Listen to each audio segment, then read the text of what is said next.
guys. Not conspiracy theory, but this is the first year that Brady's ever been paid over $20 million in his career, for a year contract. And he should, don't get me wrong, but it's like now that he's not taking a discount, why should anybody else? And I don't blame Brady, but I'm just saying the mentality, he's a top player on the team, he's always taking a discount. Now he's not to mention when he doesn't take a discount, he's going to change up his thing. The benefits we have of having a quarterback gets a discount, those days are over. I think we're seeing the repercussions financially, and maybe guys' minds are changing on how they're approaching trades with interest. Well, especially, Pete, if someone like Tom Brady isn't too happy about the work environment anymore. And in that sense, I can't blame him. Look, he's taken how many hometown discounts before, and he's done the best for the team so that they can bring in other pieces. But Arcade, if everything that's going on with this team, like I believe it has here in the last year plus, and Tom Brady doesn't really like how the whole feel of the thing is going, and he's a little bit pissed off, and he looks at it and is like, it's time for me to get mine. Do you blame him? No, of course not. How could you possibly? And it's sort of strange that he's in a position where he can start demanding that at 41, but, here we are. Nothing about this has been normal. This has all been very unusual, and now, we're in this position. Let's go to Michael in Las Vegas, who has thought of the Patriots offseason. Hello, Michael. Hey, Jim, how are you doing? Good, thanks. Seeing the one seat. Thanks, man. I just got one comment. I'm curious what you think, and then onward. This is, to me, the proverbial beginning of the end. And I'm not saying that we can't win the Super Bowl next year, but what I'm saying is as pieces leave, as Brady gets closer to retirement, which probably means Belichick's gone, unless they find themselves a star quarterback or someone they can count on, it is going to be a big downhill process. For example, you quickly just take someone like Houston. Houston is Deshaun Watson healthy. The guy Watt and Clowney on defense. If they add Butler, if they add Soldier, they're a medium threat. Anyway, your opinion on the fact that I think Belichick finally overstepped his boundaries. And one quick thing, with all the injuries to the Bruins, they are locked in the 2 spot. They can't get Tampa, they're not falling below Toronto. Is it that thing that Bergeron and McAvoy get this rest as long as they do play in the playoffs? Congratulations on being in the 1 seat. Thank you very much. Thanks, Michael. On the latter, I'm now looking at, I don't know how you feel, Arcade. I actually think there's a little bit of silver lining there. I'm convinced that both Bergeron, I have to convince myself of this, but that both Bergeron and McAvoy are going to be back. Will they be 100%? No, but who is at this point of the year? But considering they are locked into the 2 seed, and I don't want them overtaking Tampa Bay because I don't want the Albatross and that horrible, horrible President's Trophy. Yeah.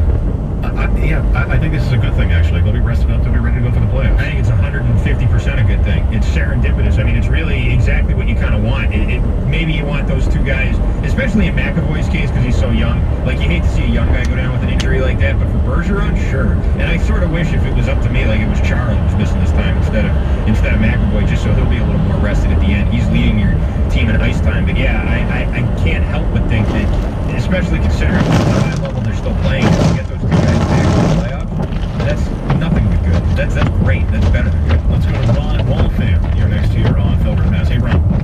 Hey, yeah, it's just a question. How long until Bill Belichick arrogance gets fired? I think it's time. It's a big chaos.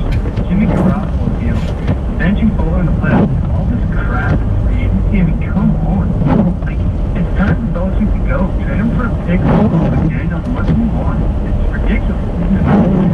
Arcade, you and I have dealt with a lot more of these calls because we were on weekends. Yeah. But they are starting to rear their ugly head this weekend as well. They're popping up. I appreciate the Anchor fans. 3 yesterday, 3 of them. 3. There was a couple of Saturdays back. One of the ones that was away. I think I took 3 or 4. One guy said he actually wrote a legitimate letter to the Crafts saying that he demanded, he'd been a long time in particular, was demanding Bill Belichick being fired. He's still the greatest coach of all time. You want to question some of the moves he's made as a GM, especially in the last couple of years? Fine. I would agree with you there. But to fire him now because of one bad Super Bowl and he didn't get enough of a return. I know they lost in the Super Bowl. It's not like they finished in last place in the East. Like, I know the saying, like, you live long enough, you die a hero, or you live long enough to become the villain. The villain lost in the Super Bowl last year and is having an underwhelming offseason so far. By the way, free agency starts tomorrow, folks. It hasn't even freaking started yet. Like, let's at least give it another month before we start talking about Belichick blew it this year. We don't even know what the draft hasn't even happened. Like, give me a break. And be careful what you wish for, hoping for Josh McDaniels to be the next head coach of this team. I have some questions there.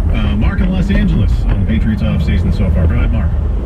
Hey, how's it going, guys? Good. One of the things that I'm a little concerned about is I would hate to see Nate Solder go, but I do worth that kind of money. But I'm also concerned about Dion Lewis because he certainly showed that he had the ability to be, a really reliable back. And it looks like they're going to lose him too. So both backups. And third, I feel very strongly that I think they need to get a quarterback. I think this year in particular with the draft, especially in the second round, there's going to be some quality there. And I think they should really kind of look into that because, Brady says he can play for a couple. I think he has maybe 1 or 2 years left in the tank. And I think the way he's sounding now, I don't think he's going to be able to push longer. Oh, no, I think you're looking at best maybe 3 years. And with Dion Lewis, look, you can make the case that without him, and I've heard Zoe say this on Zone B, he's like, without him, he's certainly not getting the Super Bowl. He was their best running back last year. I actually agree with the gripes that Lewis has reportedly had that he wasn't utilized enough in the Super Bowl and early in the year. Because I think they were trying to trade his ass, so I can understand why he's a little bit butthurt there. Good pass catcher, using the return game, good running back, they ain't going to pay him like $7 or $8 million like some team is going to. He meant a lot to that offense, but he's an injury liability, and I think he got the best out of him last year, and he's going to get paid. I've already resigned myself to losing Dion Lewis. Nate Solder, on the other hand, he is worth $12 to $13 million, probably a little bit more, because it's about protecting the blind side of a 41-year-old quarterback. Him, they got to pony up for. Let's squeeze another one in before the headlines here. We'll go to Tim in Dracut. The Patriots losing Danny Amendola to the Miami Dolphins. Hey, Tim. Hey, how you doing? Good. Do you think Amendola going to the Dolphins, that means Cooks is going to get paid and we're going to keep him for next season? Well, right now, Tim, if you look at the deal, he's on the books for $9 million, which I thought was too high, but some of the money being thrown around for wide receivers, again, what's that deal for Danny Amendola, Christian Arcand? 2 years, $12 million, 8.25 guaranteed. Yeah, and that's low. I think Marquise Lee got $16 million a year. Yeah, he did. I mean, there's guys that are iffy wide receivers getting paid over the last couple of days. Sammy Watkins has a new deal with Kansas City. Albert, who was it? The other guy on the Dolphins side today. I want to say Albert Brooks, but I forget the name. But either way, the money being thrown around for wide receivers right now is insane. So Cooks at $9 million, as much as I think he was last year. Albert Wilson, that's what I was thinking of. Despite the 1,000 yards and 7 touchdowns, which looks on paper, I would be okay if they moved Cooks for a second-round pick just to get the money off the books. But right now, he's a and because of the money being thrown around, I don't blame the Patriots looking at it and saying, like, you know what, we're going to hang on to him for 1 more year. Yeah, $9 million is cheap considering what's getting. And he didn't have a bad year either. I mean, he had a pretty good year, I thought, actually, overall. When you look at there were things he did that we didn't like. Obviously, he doesn't go over the middle as much and fight for as many balls. He's not Steve Smith, which, people were expecting. But, we're still talking about a 24-year-old wideout and a guy who I think made strides this year and will probably be better next year. He did get better as the season went along. Towards the end, he was not at the very end. Virtually useless on third down and too many dropsies. But, maybe he can play himself more into the offense and get on the same page as Tom Brady. But at $9 million at this point, I don't blame him for hanging on to him. Okay, Christian Arcand's going to get you caught up with all the moves being made throughout the offseason. Danny Amendola, no longer a New England Patriot. Where's he going? I'll tell you right now here in the Hub Headlines, and back with your thoughts. We'll even touch on the Bruins as well here on Felber and Mass 98.5 Sports Hub. Sports Hub Headlines. This hour, Danny Amendola on the move, according to NFL Network. It's now being picked up by a couple other outlets as well. The former Patriots wideout heading to Miami. The deal, according to Fox Sports, looks like 2 years, $12 million with 8.25 of it guaranteed. Amendola staying in the AFC East, and according to Dolphins-affiliated Finsiders, the Patriots passed on Amendola because they are trying to sign Ndamukong Suh. Stay tuned. Drew Brees and the Saints have agreed to a 2-year, $50 million deal, $27 million of that guaranteed. Kirk Cousins expected to sign a 3-year, $84 million deal with the Vikings. The Vikings' former QB Case Keenum headed out west to the Denver Broncos. A couple other moves of note.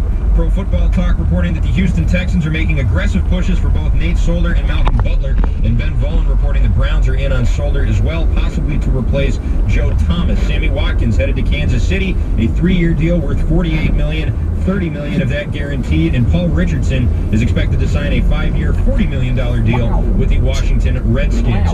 Bruins and the Hurricanes tonight in Raleigh. David Backes will be back in the lineup after serving his 3-game suspension. Brad Marchand will be a game-time decision. Puck drop at 7 o'clock right here on the New England Honda Dealers 98.5 Sports Bruins Radio Network. Headlines brought to you by Ace Ticket. They have the best deals on seats and the outstanding customer service you deserve. Visit aceticket.com. I'm Christian Arcand on Boston's Home for Sports, 98.5 The Sports Hub. Your next update in 30 minutes. Michael Felger.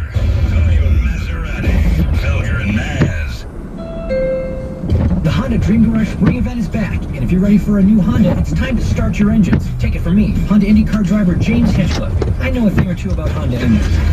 Hurry in to the Honda Dream Garage Spring Event at your Honda dealer. Here's your forecast. It's gonna be cold. Surprise, surprise, surprise. We're pretty sure of this because for 2 million winters in a row around here, it's been cold. Except during the Ice Age, when it was stinking cold.